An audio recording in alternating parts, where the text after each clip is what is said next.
2019 මගේ මේ YouTube channel එක පටන් ගන්නකොට ළමයි 3-4 දෙනෙකුට තමයි ඉගැන්වීම් කටයුතු කළේ නොමිලේ. අද වෙද්දී 19000කට වැඩි පිරිසක් මේ තුලින් ඉගෙන ගන්නවා. ඒ වගේම අපේ Facebook group එක තුල ගොඩාක් වමනා කරන සටහන් තියෙනවා ඔයාලට ගන්න. ඒ දෙකේම link එක මම මෙතන වීඩියෝ එක යටින් එකතු කරන්නම්. ඊට අමතරව පුතේ මම කතා කළේ ඔයාලා ඉගෙන ගන්න එක කිසිම හේතුවක් නිසාව නතර කරන්න එපා. මම පළවෙනිම වැඩ පටන් ගන්න කාලේ අපේ Telegram group එකේ ළමයි හිටියා 600ක්. එයින් ක්‍රියාකාරී අය හිටියා 400කට වැඩිය. දැන් මේ ප්‍රතිඵල බලාපොරොත්තුෙන් ඉන්න සමාජික කණ්ඩායම තුල ළමයි 400ක් මම දැනුවත්ව විභාග ලියලා තියෙනවා. ඊට අමතරව ඕන තරම් අපේ channel එකෙන් තොරතුරු හොයාගෙන විභාග ලියන ළමයි ඉන්නවා. හැමෝටම මම උදව් කළේ පොදු Telegram group එකක් හදලා. ඉතින් මේ වෙද්දි මම මේක මේ පාර ආයේ සක්‍රිය කළා. මේ තියෙන කාලය තුල මට පුළුවන් දායකත්වයක් දක්වන්න හිතාගෙන අපි ළමින්ට ඉදි පළවෙනි පාඩමට අදාළ සියලු තොරතුරු ටික මම Telegram group එකට උඩුගත කරලා තියෙනවා. ඉතින් මට හිතුණා තව ළමින්ට මේක පොදුවේ දැනුවත් කරන්න පුළුවන් නම් හොඳයි කියලා.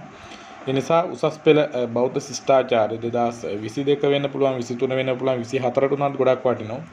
මුලින් ඉඳන් තොරතුරු නැති ඉගෙන ගන්න මොන හෝ තොරතුරු අවශ්‍ය කවුරු හරි ඉන්නවා නම් මම Telegram group එක link එක දාලා තියන්නම්. ඒකට ඔයාලා එකතු වෙන්න. ඒකට බැරිලාත් එකතු වෙන්න බැරිනොත් එහෙම 077යි 21යි 58යි 852 කියන දුරකථන අංකයට message එකක් දාන්න.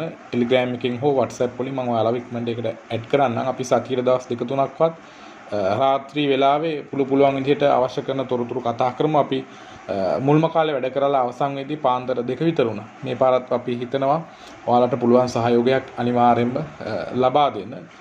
මගේ පැවැත්වෙන ඔන්ලයින් පන්තිවල අමතරව තමයි මේ කටයුත්ත කරන්න හිතුවේ. ගොඩාක් අපහසුතා තියෙනවා. මොකද Zoom තාක්ෂණය භාවිතා කරන අවස්ථාව තිබුණත් ඒට සිග්නල් නැති එක්කෝ කරන්ට් එක ගියාම සිග්නල් නැති වගේ අර්බුද තියෙන අය ඉන්නවා. යාලටත් අපි උදව් කරන්න ඕන මේ වෙලාවේ. මොකද විභාගයේ පැවැත්වෙනවා නම් පොදු සම්මතයකට අනුව ඒක පිරිසකට වාසියක් වෙන විදිහට පැවැත්වෙන කිසිසේත්ම විදිහක් නැහැ. ඒ නිසා තමයි මම හැමෝටම උදව් කරන්න හිතුවේ. අපේ Telegram group එකත් එක්ක එකතු වෙන්න. ඒ වගේම Facebook group එකේ link එකක් මම දාලා තිනවා. ඒකට පුළුවන් අය Facebook පාවිච්චි කරන්න එපා ඉගෙන ගන්න අය. පාවිච්චිම කරනවා නම් විතරක් අවශ්‍ය කරන තොරතුරු ලබා ගන්න පුළුවන්. ඒකටත් එකතු වෙන්න කියලා මතක් කරනවා. හැමෝටම තෙරුවන් සරණයි. මම සුදම්ම හාමුදුරුවෝ.